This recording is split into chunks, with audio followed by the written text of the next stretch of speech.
Robert, please forgive me. Robert, I'm sorry. Robert, please remove the curse from my family. He's received over 1,000 letters. He doesn't like you talking Did you about get that? Did you record I that? think I did. Oh my God. Hello दोस्तों, नमस्कार। मेरा नाम है आकाश और आप लोगों का बहुत बहुत स्वागत है कहानी क्राइम के चैनल पर। उम्मीद करता हूँ कि आप लोग बहुत अच्छे होंगे। आज की कहानी एक गुड़िया की है, पर यह कोई आम गुड़िया नहीं, बल्कि इसे इस धरती की सबसे श्रापित गुड़िया माना जाता है। और ये गुड़िया आज भी इस दुनिया में मौजूद है। ये गुड़िया इतनी खतरनाक है कि इसके श्राप से बचने के लिए बाकायदा नियम बनाए गए हैं, और जो लोग भी उसे देखने जाते हैं उन्हें सख्त हिदायत दी जाती है कि वो इन नियमों का पालन जरूर करे, वरना उनके साथ कुछ भी हो सकता है। इस गुड़िया की कहानी की शुरुआत आज से तकरीबन 120 साल पहले साल 1905 से होती है। साल 1905 में अमेरिका में फ्लोरिडा के एक आइलैंड की वेस्ट के रहने वाले एक पति पत्नी थॉमस ऑसगुड ऑटो और मिनी एलिजाबेथ ऑटो छुट्टियों में अपने रिश्तेदारों से मिलने के लिए जर्मनी पहुंचते हैं। और असल में वो लोग जर्मनी के ही रहने वाले थे, जो कि बाद में अमेरिका जाकर फ्लोरिडा में बस गए थे। तो जब ये लोग जर्मनी पहुंचे तो वहीं रहने के दौरान ही एक दिन जब वो रास्ते से गुजर रहे थे, तभी उनकी नज़र एक डिपार्टमेंटल स्टोर के डिस्प्ले में रखी एक गुड़िया पर पड़ती है। वो गुड़िया देखते ही उन्हें इतनी पसंद आई कि उन्होंने तुरंत उस गुड़िया को अपने छोटे बेटे रॉबर्ट यूजीन ऑटो के लिए लेने का फैसला किया, क्योंकि कुछ दिनों बाद ही रॉबर्ट का 5वां जन्मदिन आने वाला था। अच्छा, साल 1905 का वो दौर आज के दौर से बिल्कुल अलग था, और उन दिनों किसी लड़के का गुड़िया के साथ खेलना एक नॉर्मल सी बात थी। तो गुड़िया देखने के बाद वो उस स्टोर में गए और उन्होंने उस गुड़िया को पूरे डिपार्टमेंटल स्टोर में ढूंढा, मगर उन्हें उस साइज की वो गुड़िया कहीं नहीं मिली। उन्हें स्टोर में सेम वही गुड़िया छोटे साइज में तो मिल रही थी, लेकिन उस साइज में नहीं मिल रही थी जैसी कि डिस्प्ले में रखी गई थी। दरअसल जिस गुड़िया को डिस्प्ले में रखा गया था उसका साइज 3 फुट 3 इंच था, मतलब कि लगभग एक छोटे 5 साल के बच्चे के साइज के बराबर। और उस गुड़िया को साल 1904 में स्टाइफ कंपनी ने बनाया था, और ये वही कंपनी थी जिसने साल 1902 में पहली बार टेडी बेयर को बनाया था, जो कि काफ़ी मशहूर हुई थी। इसके बाद उस कंपनी ने कई और खिलौने और गुड़िया बनाए, लेकिन जो 3 फुट 3 इंच की ये गुड़िया उन्होंने बनाई उसे खास डिस्प्ले में रखने के लिए ही बनाया था, क्योंकि उस वक्त इतने बड़े साइज की गुड़िया कोई नहीं लेता था, जिसका मतलब ये था कि वो इकलौता इतना बड़ा साइज था पूरी दुनिया में। लेकिन थॉमस ऑटो और मिनी ऑटो को वो गुड़िया इतनी पसंद आई कि उन्होंने डिस्प्ले में से इस गुड़िया को उतरवाकर अपने बेटे के लिए खरीद लिया, और कुछ दिन और जर्मनी में अपने रिश्तेदारों के यहाँ बिताने के बाद वो लोग उस गुड़िया को लेकर वापस की वेस्ट फ्लोरिडा पहुंच गए। की वेस्ट में उनका घर ईटन स्ट्रीट पर था, और उनके घर का जो नंबर था वो था 534। उस घर में उन दोनों और उनके बेटे के अलावा एक उनकी बड़ी बेटी भी थी, जिसका नाम मिसबा ऑटो था। और रॉबर्ट का ख्याल रखने के लिए उन्होंने एक नैनी भी रख रखी थी, जिसका नाम एमिलिन एबर्ट था, जो कि अपनी एक छोटी बेटी कैरोलाइन को भी अपने साथ रखती थी। खैर, इसके कुछ दिनों बाद जब 25 अक्टूबर 1905 को रॉबर्ट का 5वां बर्थडे आता है, तो उसका जन्मदिन बहुत धूमधाम से मनाया जाता है, और उसे सभी से बहुत सारे गिफ्ट मिलते हैं। और उस गिफ्ट में से जो सबसे बड़ा गिफ्ट था वो वही गुड़िया थी जिसे उसके माँ बाप जर्मनी से लेकर आए थे। और इतना बड़ा गिफ्ट देखकर रॉबर्ट बहुत खुश हो जाता है। लेकिन रॉबर्ट जैसे ही वो गिफ्ट खोलता है तो उस गुड़िया को देखते ही वो अचानक से उसकी आंखों में इतना खो जाता है कि अपने बाकी के गिफ्ट को वहीं छोड़कर वो उस गुड़िया को लेकर अपने कमरे में चला जाता है, जो कि उसके माँ बाप को बहुत अजीब लगता है। अब रॉबर्ट अपना खाना पीना छोड़कर बस उसी गुड़िया के साथ लगा रहता। आमतौर पर यह नॉर्मल बात होती है, बच्चे ऐसा करते हैं। शुरुआत में तो उसके माँ बाप को भी यही लगा कि बचपन का खिलौना है, ठीक है, मगर फिर उन्होंने नोटिस किया कि रॉबर्ट घंटों तक हद से ज़्यादा अपना वक्त अकेले में उसके साथ अपने कमरे में बिताने लगा था। वो उससे बातें करता, उसके साथ खेलता, उसके साथ सोता, मतलब कि वो एक पल भी उस गुड़िया के बिना नहीं रहता था। उस गुड़िया के आने के बाद से रॉबर्ट की हर खिलौनों से दिलचस्पी खत्म हो गई, और वो सिर्फ और सिर्फ उसी गुड़िया पर ध्यान देने लगा, जैसे कि वो उसकी जिंदगी बन गई हो। यहाँ तक कि उसने अपना पहला नाम, जो कि रॉबर्ट था, वो तक उस गुड़िया को दे दिया, और अपनी सबसे फेवरेट नाविक वाली ड्रेस भी उसे दे दी। और आज भी उस गुड़िया को उसी नाम यानी रॉबर्ट द डॉल के नाम से पुकारा जाता है, और उसने आज भी वही नाविक वाले कपड़े पहन रखे हैं जो कि रॉबर्ट ने उसे दिए थे। और ये नाम वाली बात आप याद रखिएगा। इसके बाद अब होने ये लगा कि जब भी रॉबर्ट को उसके नाम से पुकारा जाता तो वो गुस्सा हो जाता और कहता कि मेरा नाम यूजीन है और रॉबर्ट उसकी गुड़िया का नाम है। धीरे धीरे वक्त के साथ घर के अब सभी लोग उस गुड़िया को रॉबर्ट और उसे यूजीन कहने लगे। और वक्त बीतने के साथ उन दोनों की ये दोस्ती ऐसे हो गई जैसे कि दो जिंदा इंसानों की दोस्ती हो। लेकिन ये चीजें अब उसके माँ बाप को परेशान करने लगी। एक रात हुआ यह कि यूजीन की माँ मिनी उसके कमरे के बाहर से गुजर रही थी। तभी उनको यूजीन के कमरे से उसकी आवाज आई जैसे कि वो किसी से बात कर रहा है। ये सुनकर वो दरवाजे पर कान लगाकर उसकी बातें सुनने लगी। तभी उन्हें एक और भारी सी आवाज आई जो कि यूजीन की बातों का जवाब दे रही थी। यह सुनते ही उनके होश उड़ गए और वो घबराकर तुरंत दरवाजा खोलकर यूजीन के कमरे में गई तो देखा कि यूजीन के अलावा उस कमरे में और कोई दूसरा इंसान नहीं था। जब उन्होंने यूजीन से पूछा कि वो किससे बात कर रहा था तो वो बोला कि वो रॉबर्ट यानी अपनी गुड़िया से बात कर रहा था। मिनी को उसकी बातों पर बिल्कुल भी विश्वास नहीं हुआ और उन्होंने उससे फिर से पूछा और इस बार भी उसने वही जवाब दिया। इसके बाद उन्होंने पूरा कमरा खंगाल डाला लेकिन उन्हें यूजीन और उसकी गुड़िया के अलावा पूरे कमरे में और कोई नहीं मिला। और ये पहली बार था जब उन्हें रॉबर्ट यानी उस गुड़िया से डर लगा था और ये चीज़ अब उनके दिमाग में घर कर गई। खैर इसके बाद करीब 1 साल बीत जाता है और साल 1906 आ जाता है। मगर वक्त बीतने के साथ अब घर में और अजीब अजीब चीज़ें होने लगी थी। घर में कई सामान अपने आप टूटने लगे, चीज़ें इधर उधर होने लगी और अक्सर जब भी घर का कोई सामान टूटता या इधर उधर होता तो वहाँ पर रॉबर्ट और यूजीन होते। उसकी माँ को लगता कि ये उसके बेटे यूजीन की हरकत है, मगर जब वो उससे पूछती तो वो कहता कि ये उसने नहीं किया है और कहता कि ये रॉबर्ट ने किया है। अब धीरे धीरे उसकी माँ का ये डर और बढ़ने लगा और उन्हें लगने लगा कि ये सब उस गुड़िया की वजह से ही हो रहा है।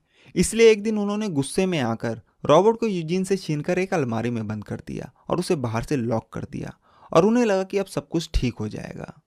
लेकिन उस घर में सिर्फ एक उसकी माँ ही नहीं थी जो डर के साए में थी, बल्कि घर के दूसरे सदस्य भी रॉबर्ट के डर को महसूस कर रहे थे। और उन्हीं में से एक था उनका नौकर जॉर्ज जो कि उस घर में काम करता था। एक दिन हुआ यह कि जब जॉर्ज रात के वक्त बर्तनों की सफाई कर रहा था तभी अचानक से उसे एक दरवाजा खुलने की आवाज आई। पहले तो उसने उस आवाज को अनसुना कर दिया, लेकिन इसके थोड़ी देर बाद ही उसे किसी के कदमों की आहट भी सुनाई दी जैसे कि कोई सीढ़ी चढ़ रहा हो। और जब उसने सीढ़ी की तरफ जाकर देखा तो वो डर से कांप उठा और उसकी आंखें फटी की फटी रह गई। उसने देखा कि अलमारी का दरवाजा खुला हुआ है और ये वही अलमारी थी जिसमें मिनी ने रॉबर्ट को बंद किया था। और फिर जब उसने सीढ़ी की तरफ देखा तो वहां पर रॉबर्ट अकेला खड़ा था बिना किसी सहारे के और वो उसे ही घूर रहा था। और ये देखते ही उसकी हवा खराब हो गई, जिसके बाद वो उस घर से हमेशा के लिए चला गया और फिर कभी वापस नहीं लौटा। खैर इसके बाद वक्त गुजरता है लेकिन घर में अजीब चीजें होने का सिलसिला नहीं थमता और वक्त के साथ घर के सभी लोग उन्हीं हालातों में रहना सीख लेते हैं। इसी बीच साल 1917 में यूजीन के पिता थॉमस ऑसगुड ऑटो की भी मौत हो जाती है और तब तक यूजीन ऑटो भी बड़ा हो चुका था। बड़े होने के बाद अब होता यह है कि उसका खिलौनों से ध्यान हटने लगता है, जो कि ऐसा होना लाजमी भी है। और फिर एक ऐसा वक्त आया जब उसने रॉबर्ट द डॉल को एक सूटकेस में रखकर उसे तहखाने में रख दिया और खुद अपना करियर बनाने के लिए निकल पड़ा। पहले तो यूजीन ऑटो ने आर्किटेक्ट की पढ़ाई की, लेकिन उसमें उसका मन नहीं लगा क्योंकि वो एक पेंटर बनना चाहता था। इसलिए साल 1920 के दशक में वो पेरिस पहुंच गया।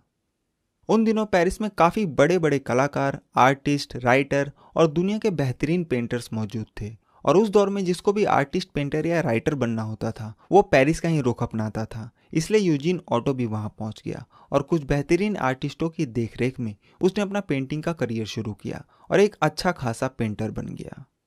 इसी बीच पेरिस में रहने के दौरान ही उसकी दोस्ती एनेट पार्कर नाम की एक लड़की से होती है, जो कि खुद एक काबिल पियानिस्ट थी और एक अच्छी खासी फैमिली से बिलोंग करती थी। धीरे धीरे मुलाकातों का सिलसिला बढ़ने लगता है और जल्द ही ये दोस्ती प्यार में बदल जाती है, जिसके बाद ये दोनों एक दूसरे से शादी करने का फैसला करते हैं। और आखिरकार 3 मई 1930 की तारीख को ये दोनों एक दूसरे से पेरिस में ही शादी कर लेते हैं। शादी के कुछ वक्त बाद ही ये दोनों पेरिस को छोड़कर न्यूयॉर्क में बस गए और अब वहां दोनों अपना करियर बनाने में लग गए। इत्तेफाक से एन पार्कर ऑटो का करियर तो बुलंदियों पर पहुंच गया, लेकिन यूजीन ऑटो के करियर में डाउनफॉल आने लगा। खैर धीरे धीरे वक्त बीतता है और साल 1945 आ जाता है और यूजीन अभी भी अपने पेंटिंग के करियर में स्ट्रगल कर रहे थे। मगर इसी बीच उधर की वेस्ट फ्लोरिडा से खबर आती है कि उनकी माँ मिनी ऑटो की तबीयत बहुत खराब है। इसलिए वो दोनों न्यूयॉर्क छोड़कर वापस अपने घर की वेस्ट फ्लोरिडा पहुंच जाते हैं। लेकिन वहां आने के कुछ वक्त बाद ही 14 सितंबर 1945 को यूजीन की मां मिनी एलिजाबेथ ऑटो की मौत हो जाती है। जिसके बाद ये घर यूजीन ऑटो के नाम कर दिया जाता है और अब दोनों पति पत्नी ये फैसला करते हैं कि वो अब यहीं नए सिरे से अपनी ज़िंदगी फिर से शुरू करेंगे, क्योंकि वैसे भी न्यूयॉर्क में यूजीन को कुछ खास कामयाबी नहीं मिली थी। लेकिन वहाँ वापस आना उनकी ज़िंदगी की सबसे बड़ी भूल थी, क्योंकि अब जो होने वाला था वो उससे बिल्कुल भी वाकिफ नहीं थे, खासकर यूजीन की पत्नी एन। और वो इसलिए क्योंकि उस घर में उन दोनों के अलावा वो गुड़िया यानी रॉबर्ट द डॉल भी थी। और इत्तेफाक से इन सब चीज़ों की जो दोबारा शुरुआत हुई उसकी जिम्मेदार खुद एन थी। दरअसल एक दिन हुआ ये कि एन जो है वह तहखाने में साफ सफाई कर रही थी। तभी उन्हें एक सूटकेस में वो गुड़िया मिली जो कि यूजीन ने ही रखी थी, और वो उस गुड़िया को लाकर अपने पति को दे देती है, जो कि उनकी अब तक की सबसे बड़ी गलती थी।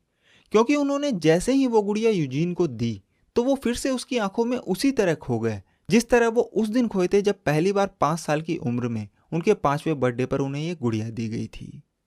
गुड़िया मिलते ही उन्होंने उससे ऐसे बातें करनी शुरू कर दी जैसे कि वो एक 5 साल के बच्चे हो, और ये सब देखकर उनकी पत्नी एन को बहुत अजीब लगा कि ये हो क्या रहा है। लेकिन ये तो अभी सिर्फ शुरुआत थी, और यहाँ से अब एन की जिंदगी में एक नया मोड़ आता है। अब जैसे पहले यूजीन की माँ को कमरे से उनकी और उस गुड़िया यानी रॉबर्ट की बात करने की आवाज़ आती थी, उसी तरह अभी आवाज़ें उनकी पत्नी एन को भी आने लगी, और ये बातें सुनकर अब उन्हें भी रॉबर्ट से डर लगने लगा था। साल 1950 आते आते अब घर के अलावा बाहर के लोगों में भी उस गुड़िया का डर फैलने लगा था। दरअसल यूजीन के घर में एक गोलाकार कमरा था जो कि उस घर का सबसे ऊपर वाला हिस्सा था, और उसके चारों तरफ खिड़कियां थी। यूजीन जो है वो दिन का ज़्यादातर हिस्सा उसी कमरे में बिताया करते थे, क्योंकि वो वहीं पर अपनी पेंटिंग किया करते थे, और वो जब भी अपनी पेंटिंग करते तो वो उस कमरे की एक खिड़की पर रॉबर्ट को बिठा देते और अपनी पेंटिंग करते रहते। उसी दौरान होता ये कि जब भी कोई स्कूल का बच्चा या पड़ोसी उस घर के आसपास से गुजरते और जब भी उनकी नज़र उस कमरे की खिड़की पर जाती तो वो देखते कि रॉबर्ट उन्हें घूर रहा है। और ऐसा नहीं है कि सिर्फ एक दिशा से, बल्कि वो चाहे घर की किसी भी दिशा से आए, दिन के किसी भी समय आए, उन्हें हर वक्त उस खिड़की पर रॉबर्ट ही दिखाई देता था, और वो लगातार उन्हें घूरता रहता था। कई लोग देखते कि रॉबर्ट अभी इस खिड़की पर है और पलक झपकते ही वो दूसरी खिड़की पर होता, जिसकी वजह से अब बाहर के लोगों में भी रॉबर्ट की दहशत फैलने लगी। और ये सब चीज़ें इतनी तेजी से फैली कि अब लोगों ने उस घर के आसपास से भी गुजरना बंद कर दिया था और उस घर को भूतिया भी कहना शुरू कर दिया था। यहाँ तक कि जब कोई मेहमान वगैरह भी उस घर में आते तो उन्हें भी घर के अंदर से कदमों की आहट और एक बच्चे की हंसी की आवाज़ सुनाई देती, जबकि उस घर में कोई बच्चा नहीं था, और डर के मारे वो लोग भी भाग जाते। उधर यूजीन की पत्नी एन भी इन अजीब घटनाओं से बहुत डरी हुई थी, पर एक दिन उन्होंने गुस्से में हिम्मत करके क्या किया कि उस गुड़िया को उठाया और उसे वापस तहखाने में उसी सूटकेस में बंद करके लॉक कर दिया जहां से उसे निकाला था। यूजीन ने उन्हें ऐसा करने के लिए मना भी किया था, लेकिन उन्होंने उसकी एक भी नहीं सुनी और उसे तहखाने में बंद कर दिया। हालांकि इसके बावजूद भी घर के अंदर शांति कायम नहीं हुई। एन को अब भी घर के अंदर से अजीब अजीब आवाजें सुनाई देती, और एक रात एन अचानक से गायब हो गई। सुबह जब यूजीन उठे तो उन्होंने देखा कि उनकी बीवी बिस्तर से गायब है, जिसके बाद वो उन्हें घर में चारों तरफ ढूंढने लगे। तभी उन्हें अचानक से अलमारी के अंदर से किसी के खटखटाने की आवाज आई, और जब उन्होंने वो अलमारी खोली तो देखा कि एन उस अलमारी में बंद है और जोर जोर से रो रही है। वो उस अलमारी में पूरी रात बंद थी, और जब उनसे पूछा गया कि वो यहाँ कैसे आई तो उन्होंने बताया कि रात को उन्हें अलमारी के अंदर से आवाज आ रही थी, और जब उन्होंने अलमारी का दरवाजा खोला तभी उन्हें ऐसा लगा जैसे किसी ने पीछे से उन्हें धक्का देकर अलमारी में डाल दिया हो, और फिर उस अलमारी को बाहर से बंद कर दिया। उन्हें लगता है कि ये यूजीन ने किया है, इसलिए वो उनसे लड़ने लग दिया कि उन्होंने ऐसा क्यों किया। तो वो कहते हैं कि उन्होंने ये नहीं किया, और फिर एक बार वो वही शब्द दोहराते हैं कि रॉबर्ट ने किया है, और ये सुनकर एन डर से कांप उठती है। इत्तेफाक से जिस अलमारी में वो बंद हुई थी वो वही अलमारी थी जहां पहली बार यूजीन की मां ने उस गुड़िया यानी रॉबर्ट को बंद किया था। इसके बाद अब रॉबर्ट की वजह से धीरे धीरे दोनों के बीच दूरियां आनी शुरू हो गई, और वक्त के साथ ये दूरियां और बढ़ने लगी। वो दोनों कई कई दिनों हफ्तों तक एक दूसरे से बात नहीं करते, और जब करते तो बस फॉर्मेलिटी पूरी करने के लिए करते। इसी बीच करीब 1965 के दौरान यूजीन ऑटो को पार्किंसंस नाम की एक बीमारी हो जाती है, और उन्होंने अपने आखिरी के 10 साल रॉबर्ट के साथ पागलपन का शिकार होते हुए अपने कमरे में ही बिताए, जिसके बाद 24 जून 1974 को उनकी मौत हो गई, और अब एन उस घर में अकेली रह गई। लेकिन रॉबर्ट अभी भी उस घर में मौजूद था, इसलिए उन्होंने यूजीन ऑटो के मरने के कुछ वक्त बाद ही उस घर को अपने एक पड़ोसी जिसका नाम विलियम गाइजर था, उन्हें बेच दी, क्योंकि वो रॉबर्ट के साथ उस घर में अकेली तो बिल्कुल भी नहीं रहना चाहती थी। पर हाँ, घर बेचने से पहले उन्होंने एक शर्त रखी थी कि रॉबर्ट इसी घर में रहेगा। घर बेचने के बाद वो फ्लोरिडा से दूर अमेरिका के एक दूसरे राज्य मैसाचुसेट्स में जाकर रहने लगी। लेकिन घर बेचने के सिर्फ 5 साल बाद ही 9 जनवरी 1979 को उनकी भी पैनक्रियाटिक कैंसर से मौत हो जाती है। इधर जिस पड़ोसी ने ये घर खरीदा था, वो तो खैर उस घर में कभी रहने नहीं गया, क्योंकि उन्होंने भी इस घर के किस्से और रॉबर्ट के बारे में सुन रखा था। लेकिन इसके 2 साल बाद ही साल 1976 में उसने ये घर एक पति पत्नी विलियम र्यूटर और मार्टेल र्यूटर को बेच दिया, जिन्हें कि रॉबर्ट के बारे में कुछ भी नहीं पता था। तो अब उस घर में वो पति पत्नी अपनी एक छोटी बेटी सैरा के साथ रहने के लिए पहुंचते हैं। जब वो लोग उस घर में पहुंचे तो उसी दौरान उनकी बेटी सैरा यूजीन के कमरे में जाती है और वहां उसे रॉबर्ट द डॉल मिलती है, जो कि एक कुर्सी पर बैठी हुई थी। वो गुड़िया देखते ही सैरा खुश हो जाती है, क्योंकि ये गुड़िया उसे बहुत पसंद आती है और यहाँ से एक नए रिश्ते की शुरुआत होती है, जिसका कि वो गुड़िया कब से इंतजार कर रही थी। और क्योंकि सैरा को रॉबर्ट के बारे में कुछ भी पता नहीं था, इसलिए वो उसके साथ दिन रात खेलने लगी, उससे बातें करने लगी। लेकिन एक बार फिर ये खुशियां ज़्यादा दिनों तक नहीं टिकी। दरअसल सैरा जो है वो यूजीन से अलग रॉबर्ट के अलावा और दूसरे खिलौनों से भी खेलती थी, जो कि शायद रॉबर्ट को बिल्कुल भी पसंद नहीं आया, जिसकी वजह से एक रात एक अजीब वाकया होता है। होता यह है कि एक दिन देर रात विलियम और उसकी पत्नी मार्टेल बाहर लिविंग रूम में बैठकर कुछ बातें कर रहे थे। तभी अचानक से उन्हें अपनी बेटी के कमरे से जोर से चिल्लाने की आवाज़ आती है। वो तुरंत भागकर उसके कमरे में पहुंचते हैं तो देखते हैं कि उनकी बेटी बिस्तर पर लेटी हुई है और वो गुड़िया ठीक उसके सीने पर बैठी हुई है और उनकी बेटी जोर जोर से चिल्ला रही है। उसके पिता तुरंत उस गुड़िया को उसके ऊपर से हटाते हैं और जब वो उससे पूछते हैं कि क्या हुआ, तो सैरा कहती है कि वो गुड़िया उसका गला दबा रही थी। लेकिन उसके पिता विलियम र्यूटर को इस बात पर बिल्कुल भी यकीन नहीं होता। उन्हें लगता है कि उनकी बेटी कोई खेल खेल रही है और ये सिर्फ उसका वहम है, उसकी मनगढ़ंत कहानी है। और इस बचकानी हरकत की वजह से वो बहुत गुस्सा हो जाते हैं। इसके बाद वो गुस्से में रॉबर्ट को ले जाकर तहखाने में एक सूटकेस में बंद कर देते हैं। लेकिन ऐसा करने के ठीक कुछ दिनों बाद ही वो मरे हुए मिलते हैं। उनकी लाश उन्हीं की एक कार के अंदर मिली, जो कि उन्हीं के घर के बाहर खड़ी थी और उस कार में पूरा धुआं भरा हुआ था। पोस्टमार्टम के हिसाब से उनकी मौत कार्बन मोनोऑक्साइड के धुएं की वजह से हुई थी। पर सवाल ये था कि क्या यह सिर्फ इत्तेफाक से हुआ एक एक्सीडेंट था या फिर रॉबर्ट का श्राप? इसका जवाब आज भी एक रहस्य बना हुआ है। कई लोगों का मानना है कि यह रॉबर्ट ने ही किया था और उसने अपना बदला लिया था। खैर, अब मार्टेल र्यूटर विधवा हो चुकी थी और आर्थिक स्थिति खराब होने की वजह से उन्होंने भी कुछ सालों बाद ही उस घर को बेच दिया और वहीं से थोड़ी दूर वॉनफिस्टर स्ट्रीट पर एक छोटे से मकान में रहने लगी। लेकिन वो उस गुड़िया यानी रॉबर्ट को अपने साथ ले गई और उन्होंने ऐसा क्यों किया ये किसी को नहीं मालूम। इसके बाद उन्होंने एक बार फिर रॉबर्ट को उस सूटकेस से आज़ाद कर दिया और उन दोनों के बीच ये रिश्ता अगले कई सालों तक चलता है और तारीख आती है 18 अगस्त 1994 की। 18 अगस्त की रात रॉबर्ट अचानक से गायब हो जाता है। मार्टेल ने रॉबर्ट को एक कुर्सी पर बिठाया था, पर वो उस कुर्सी से गायब था। और इसी बीच जब मार्टेल उसे ढूंढती हुई एक कमरे में गई तो अचानक से कमरे का दरवाजा बंद हो गया और बाहर से लॉक हो गया। वो अंदर से चिल्लाती रही, दरवाजा पीटती रही, लेकिन वो दरवाजा नहीं खुला। फिर उन्होंने रोते हुए रॉबर्ट से माफ़ी मांगी, उससे दरवाजा खोलने की मिन्नतें की और तभी अचानक से वो दरवाजा अपने आप खुल गया। और जब वो बाहर आई तो देखा कि रॉबर्ट उसी कुर्सी पर बैठा है जो कमरे के बाहर रखी हुई थी। ये देखकर उन्होंने सोच लिया कि अब बस बहुत हो गया और अब वो एक दिन भी इस गुड़िया के साथ नहीं रह सकती। इसलिए इसके अगले ही दिन यानी 19 अगस्त 1994 को उन्होंने रॉबर्ट द डॉल को की वेस्ट फ्लोरिडा के फोर्ट ईस्ट मार्टेलो म्यूजियम में ये कहकर दान कर दिया कि ये गुड़िया श्रापित है और अपना पीछा छुड़ा लिया। लेकिन इसके ठीक 101 दिन बाद ही हैरत अंगेज तरीके से उनकी भी मौत हो गई। मतलब कि इस कहानी में शामिल हर एक शख्स का बहुत बुरा अंत हुआ, सिवाय रॉबर्ट द डॉल के। खैर, उधर जब ये गुड़िया म्यूजियम में पहुंची तो शुरुआत में तो उसे पब्लिक की पहुंच से दूर एक लॉकर रूम में रख दिया गया। लेकिन वो इतनी ताकतवर चीज थी जिसकी मौजूदगी को कोई नहीं नकार सकता था, चाहे कोई भी जगह हो। इसलिए अब उस म्यूजियम में भी अजीबोगरीब चीजें होने लगी। एक दिन हुआ ये कि म्यूजियम के पानी के कनेक्शन में कुछ खराबी आ गई, तो उसे ठीक कराने के लिए एक प्लम्बर को बुलाया गया और उसने अपना काम शुरू कर दिया। जब वो पाइप को चेक कर रहा था तभी उसे अंधेरे में एक साया नजर आया और जब उसने टॉर्च मारकर चेक किया तो डर के मारे उसकी हवा खराब हो गई, क्योंकि उसके ठीक सामने वो गुड़िया खड़ी थी, जिसे देखते ही वो उल्टे पैर वहां से भाग गया। इसके अलावा भी म्यूजियम में कई और अजीब घटनाएं हुई।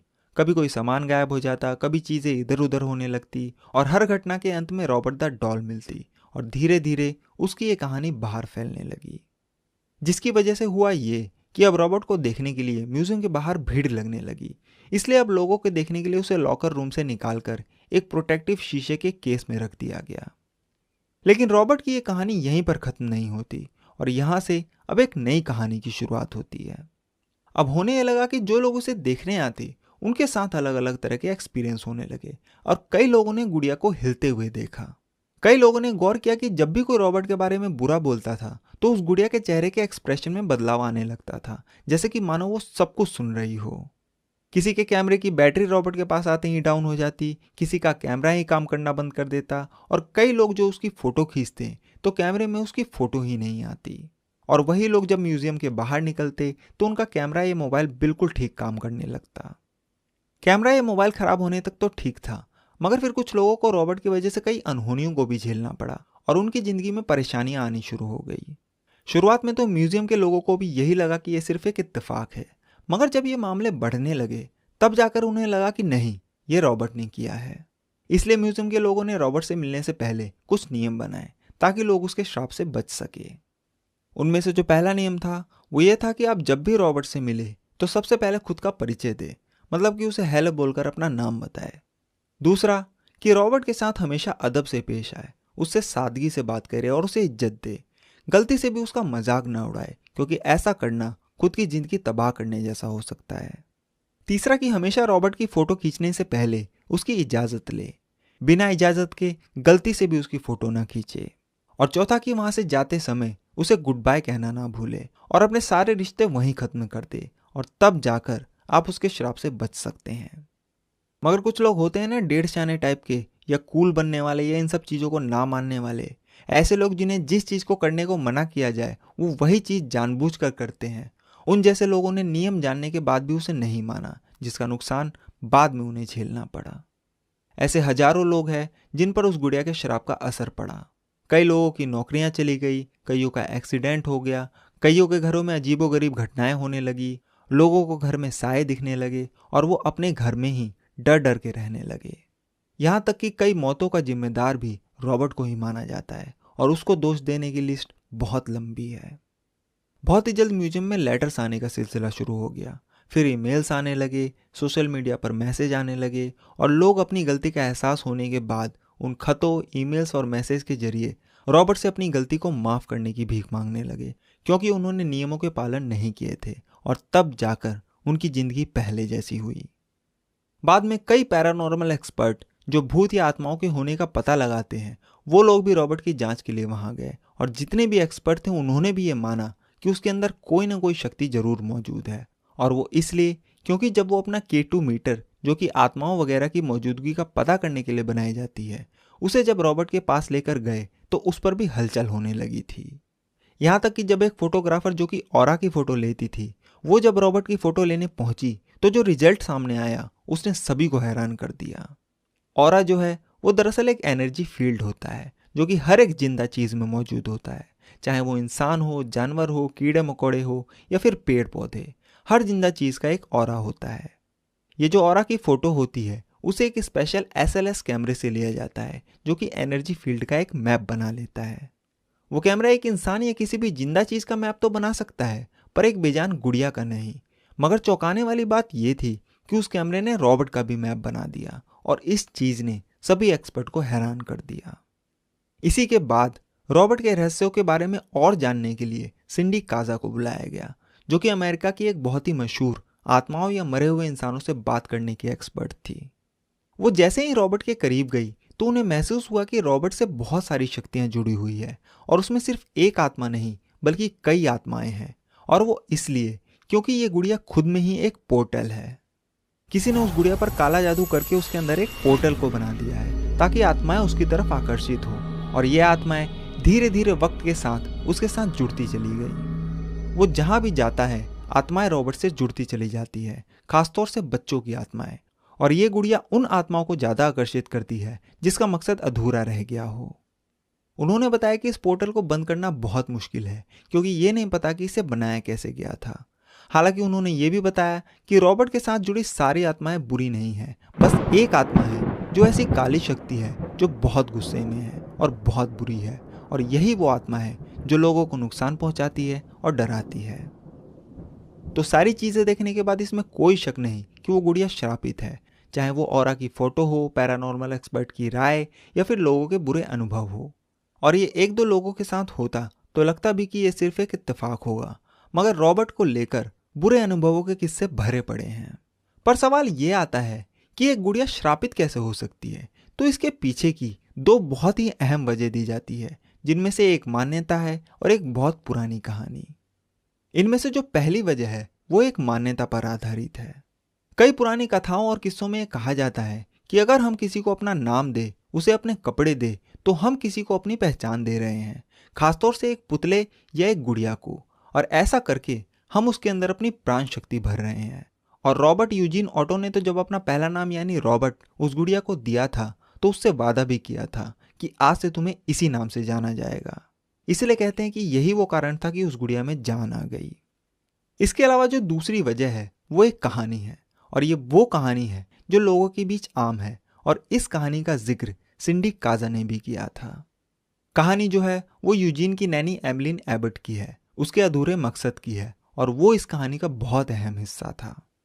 आपको याद है मैंने आपको कहानी की शुरुआत में बताया था कि यूजीन की नैनी एमलिन अपनी एक छोटी बेटी कैरोलाइन को भी अपने साथ रखती थी। कहते हैं कि यूजीन की नैनी एमलिन और यूजीन के पिता थॉमस ऑटो के बीच अवैध संबंध थे, और कैरोलाइन जो है वो उन्हीं दोनों की नाजायज औलाद थी। कैरोलाइन जब छोटी थी तभी किसी वजह से उसकी मौत हो गई थी, और उसकी मौत उसी घर में हुई थी, और उस वक्त वो गुड़िया भी उस घर में मौजूद थी। कहा जाता है कि जब एमलिन की बेटी मरी तो वो पूरे ऑटो परिवार से गुस्सा हो गई। एमलिन जो है वो काले जादू वगैरह से भी अच्छी तरह वाकिफ थी, इसलिए उसने तय किया कि अगर मेरी फैमिली नहीं रहेगी तो तुम्हारी फैमिली भी कभी चैन से नहीं रहेगी। और इसी नफरत में उसने उस गुड़िया पर काला जादू कर दिया, क्योंकि उसे लगा कि उस परिवार और थॉमस ऑटो की लापरवाही की वजह से ही उसकी बेटी की जान गई, और शायद इस काले जादू की वजह से ही कैरोलाइन की आत्मा ने खुद को उस गुड़िया से जोड़ लिया। और सिंडी काजा के हिसाब से ये कोई कहानी नहीं बल्कि हकीकत है। तो चाहे आप ये भूत प्रेत या आत्मा माने या ना माने, चाहे इसे अंधविश्वास कहें, लेकिन जिसके साथ ये हुआ वो लेटर्स ईमेल्स इसके गवाह है। और सच्चाई ये है कि जब तक ये किसी के साथ होता नहीं है तब तक उसे इन सब चीज़ों पे यकीन नहीं होता। ये गुड़िया आज भी की वेस्ट फ्लोरिडा के फोर्ट ईस्ट मार्टेलो म्यूजियम में मौजूद है, और पिछले लगभग 30 सालों से वही उसका ठिकाना है, उसका नया घर है। तो आप अगर अमेरिका या फ्लोरिडा में रहते हैं, या फिर अगर कभी घूमने फ्लोरिडा जाएं, तो रॉबर्ट द डॉल को जरूर देखने जाएं और अपना एक्सपीरियंस शेयर करें। पर हाँ, उसे मिलने से पहले जो नियम मैंने बताए हैं उसे जरूर याद रखें। और एक बात कि अगर आपके पास उसके लिए कुछ अच्छा कहने को नहीं है तो चुप रहें, पर कुछ बुरा मत कहें, क्योंकि रॉबर्ट को पता चल जाएगा।